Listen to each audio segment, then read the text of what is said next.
The book of Revelations, chapter 6, verse 12. At the heading, the opening of the sixth seal brought about the earthquake, the darkening of the sun and moon, and the falling of the stars. Verse 12, mistranslation by King James. And I beheld, when he had opened the sixth seal, and lo, there was a great earthquake, and the sun became black as sackcloth of hair, and the moon became as blood. Close quotation. Right translation by Dr. York. And I, the newsbearer John, son of Zebedee and Salome, looked when the Lamb, the Messiah Jesus, opened the sixth stamp. And what is contained in this seal is made clear from the beginning, else Suhufs, in brackets, to the end, else Quran, in brackets. There was a violent earthquake, the great earthquake of the state of California, that is to come, and the many occurring since the one in Turkey on March 29th, 1970 AD, which marked the prophecy of the seventh seal. The sun became black from the solar eclipse on October the 3rd, 1986 AD, and the moon became as blood. A lunar eclipse occurs at the anti-solar point on the heavens, precisely opposite the sun, so the moon must be illuminated at a 180-degree angle, being perfectly full. The moon buries itself fully in Earth's shadow and turns red. Not black, except on rare occasions, because the planet's sun rises and appears to set, yet refracts their ruddy light into the shadow. Because of the lunar eclipse of October 17th, 1986 AD, the most recent lunar eclipse happened on September the 27th, 1996 AD. And the next solar eclipse will be in the year 2000 AD. Remember, people, that this book was inscribed by Dr. York and translated before the year 2000.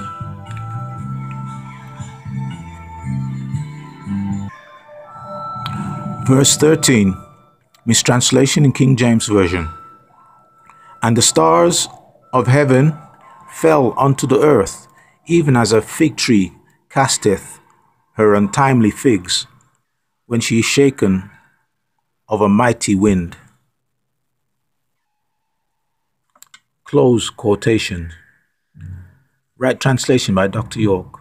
The stars, which were the 29 comets cited signaling the opening of the seventh seal in 1970 AD, especially Bennett on March 16th, 1970 AD, and Halley's Comet, last seen in 1986 AD, and this is how astronomers logged it, in quotations.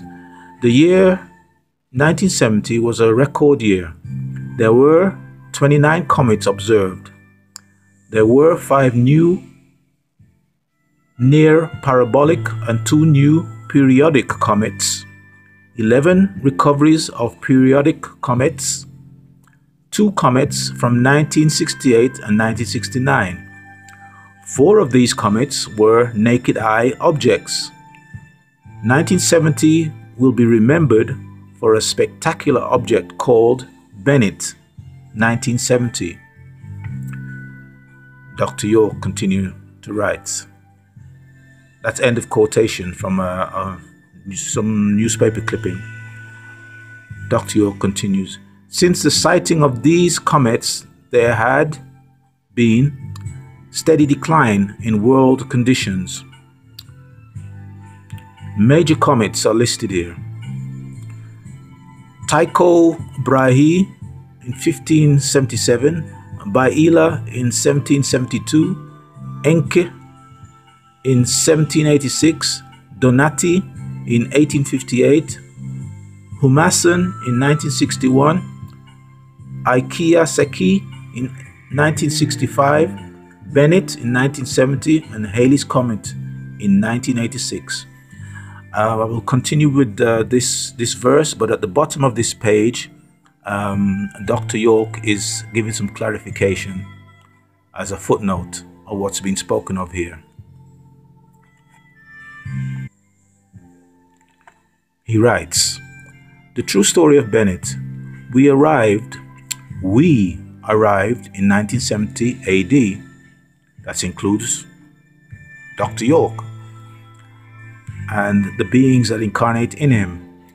So we arrived in 1970 AD. They knew little of our natures, and out of their ignorance called us comets. We shone brightly against the inky blackness of the heavens, leaving long, luminous tails, scores of light years behind us. My light shone the brightest, so they called me Bennett. In quotation, the bright star, close quotation. I followed my orbit, which curved in a parabola around the sun, to a distance within their range of vision. They charted our passing March 16, 1970 AD as one of the most spectacular stellar events that had ever seen witnessed. There were 29 of us altogether that year of the opening. 1970 AD, we had been dispatched into the universe to clean up the filth incurred by men. 5 of us were new and had been assigned 2 masters as guides. 11 of our team had been to Earth at a prior date.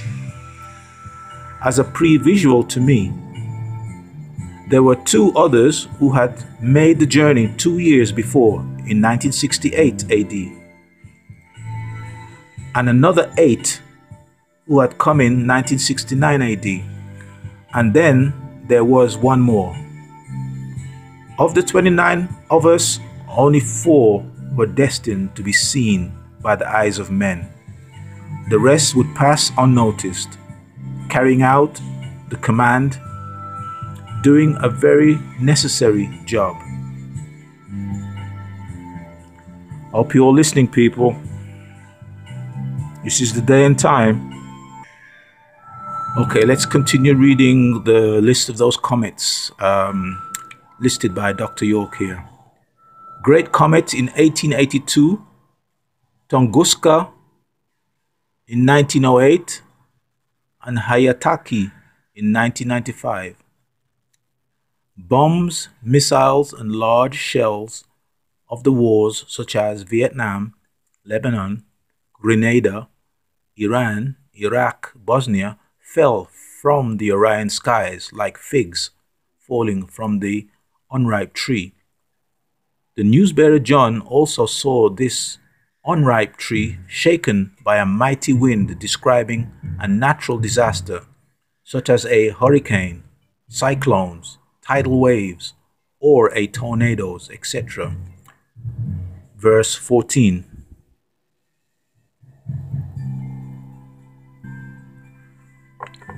King James mistranslation, verse 14.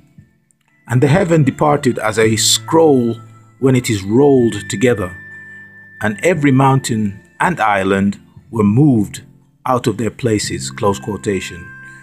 Right translation by Dr. York. And the Orion skies rolled up and the Orion skies rolled up just like a little scroll of my, John's, son of Zebedee and Salome, day, which was made of papyrus, roll or scroll. When it rolled together, and every mountain out of its place, from the smallest of the pebbles to the greatest mountains and islands, were overturned. That's the end of this recording. We move on to the next recording, verse 15. Chapter 6, verse 15. See you on the other side.